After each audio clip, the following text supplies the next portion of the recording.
Борис Эрвандович, вашему учреждению, госпиталю ветеранов войны и участникам локальных войн исполнилось 25 лет.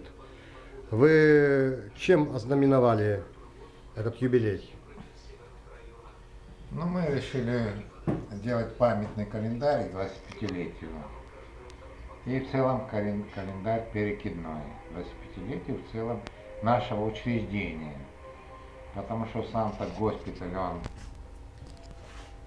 с 87-го года комистрой медсанчасть, а 98-го как госпиталь. Поэтому в сумме у нас получилось 25 лет. И какие пейзажи вы изобразили на этих календарях? Ну, пожалуйста. Вот пейзаж, допустим, Заречье. Автор фотографии кто? Ну, я, Борис Арманович Захаров. Сейчас не идет. Так, еще какие у вас здесь Сейчас. виды пейзажей? Вот. Михаил Архангельский мужской монастырь, села Усть-Выем.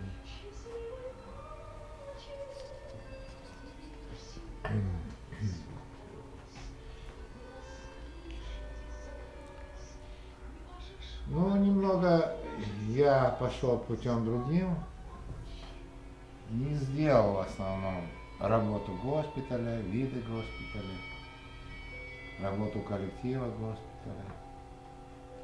Я просто решил отразить нашу деятельность через наши памятники исторические. В Республике Коми, да? Да, Республики Коми. Ну, раз говорю наши, это значит ясно. Ну и вот последний у нас этот календарь. Ну вот, пожалуйста, посмотрите. Вот. Местечко худое, село Ип. Красивое место, да? Да. Правда, нравится? Отлично.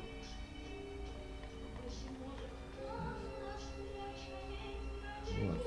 Декабрь, это Михаил Архангельский мужской монастырь.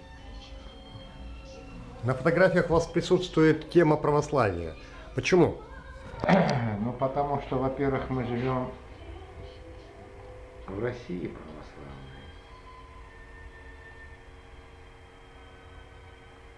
Во-вторых, мы живем в Коми, республике, где похоронено, убито 22 епископа. Во-вторых, Коми, республика, земля полита кровью невинных людей. Второе. Во-вторых, я крестился в Лыпском храме, принял веру православную. Как давно это было? Это было давно, в 91 году, уже в зрелом возрасте. Вот. Ну, а раз я принял православие, во-вторых, я еще занимался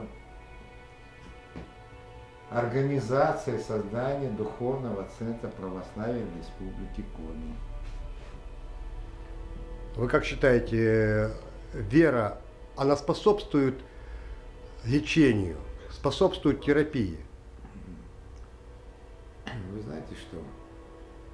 Мне не зря ведь имеется молитвенная комната, самая первая вообще в России и в Республике Коми. Чтобы люди ходили туда. Найди Бога в самом себе. Познаешь себя, найдешь Бога. Не познаешь себя, ты не найдешь. Поэтому мы богаты чем? Духовным своим ростом, духовной организацией своей. Не материально, это тленно, а дух он вечен. Благодарю, спасибо.